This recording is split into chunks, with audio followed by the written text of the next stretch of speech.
Hi guys.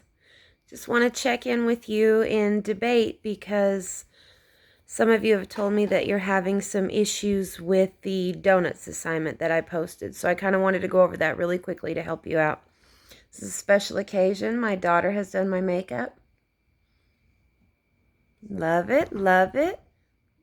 I just want you guys to see what a good job she does.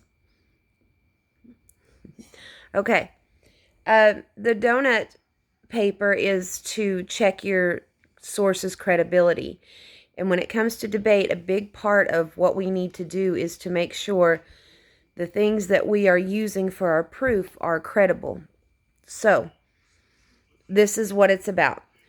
The first thing you need to do is find a source, any source that you would use for research. Like if I were to ask you something about, I don't know, seatbelt laws or something like that. Now think of what source you would use to prove the credibility of that.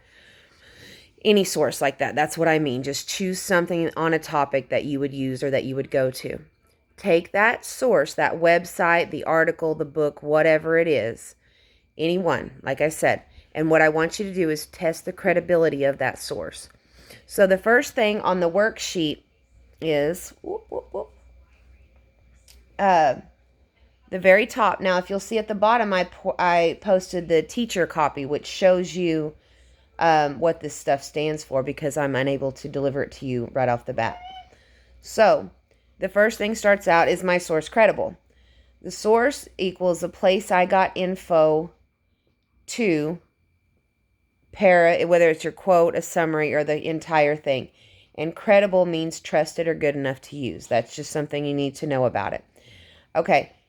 And it wants to know, is the source credible if it's a hard copy of a book, a magazine, newspaper, etc. That's just how you fill it in. I realize it's on the teacher copy that's how you do it, and that's fine. And then the number 2 is an online version of number 1. And then number 3 is a website ending with edu or gov.gov or .edu. Are those things automatically credible? So just answer with like fill in the blank, which it's at the bottom on the teacher copy. So hard copy of a book, magazine, newspaper, etc. Number 2, online version of number 1. And then number 3, website ending with edu or .gov. So find out that those things are what prove that it's credible, okay? Now, the next thing you need, otherwise you'll need donuts, and that's just an acronym for the next steps that you need to take in case those things aren't present. The hard copy, the online version also of 1 and 2, and then the website ending in edu or gov. Okay, so donuts means date when it was published. That's what the D stands for. So you need to tell me the date that it was published.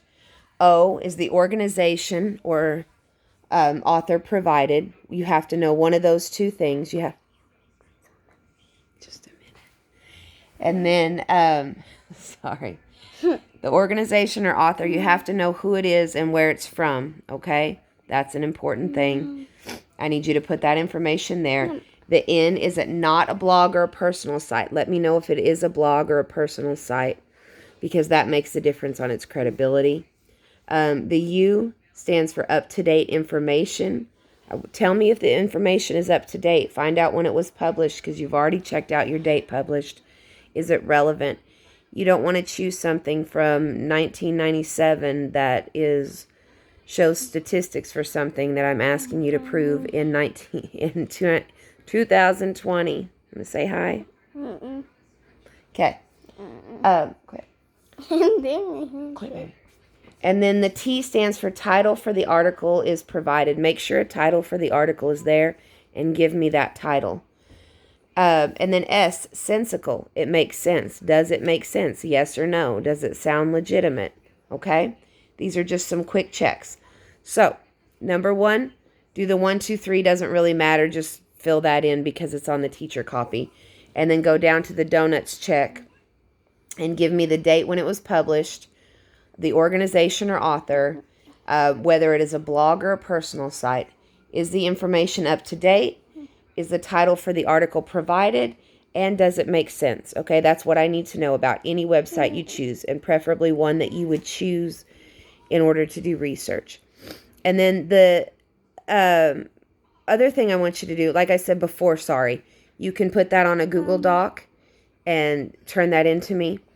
Try to get that in by Friday. There's also one other thing I want you to do by Friday is the presidential debate took place last night. I know. And since we're in a debate class, it's important for us to look at things like this and find out whether or not we agree with the fact that that debate was a good debate, in your opinion. What I need you to do is I need you to just go find a clip. You don't have to link it to me or anything. I just want you to watch it. Try to watch about 5 or 10 minutes of it. You can find several different clips, but watch about 5 or 10 minutes and let me know, was it a successful debate and why or why not? I'm not interested in anybody's opinion on candidates or what they had to say, but just as the structure of the debate goes, I want to know if it was a good debate, if it was an actual debate. And if you feel like it broke rules, and I'm just going to tell you, hint, hint, there were a lot of rules broken. If you can tell me what some of those things are, I don't expect you to know all the rules of it, but if you can give me some idea of why it was ineffective, I would like to hear that. And I would also like to hear what you think could have made it better and more effective. Okay? When we come back on Monday, we're going to look into the debate a little bit further, because we in a debate class don't always get a chance to observe one in real time, as in current to what we're doing, and then be able to comment on that. So that's what I want you guys to do. Again, it's not about a candidate or what one said or another said. It's how the debate went overall. And like I said, you only need a piece of it to find out, to give me some information. Why was it a good debate or a bad debate? Because it was kind of insane. And then we will look at other debates as well in the past to see what some of the flaws in debating and arguing have been. Okay?